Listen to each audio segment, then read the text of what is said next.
Mana hadis yang mengatakan musik haram? Tunjukkan sama saya.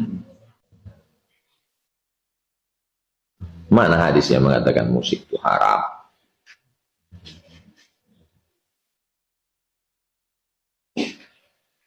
Jelas nih hadisnya. Hadisnya mana? Tuliskan. Makanya tak bisa mengambil hukum dari satu. Metode yang dipakai itu namanya metode maudhu'i. Tentukan satu tema, kumpulkan ayat, kumpulkan hadis, lihat ijma', pakai qiyas. 4 yang disepakati.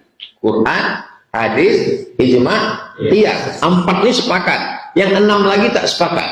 Saddu zara'i, qaulu sahabi, syar'u man qablana, istihsan, istishab, 10 dasar pengambilan dalam Islam. Bukan dari satu hadis.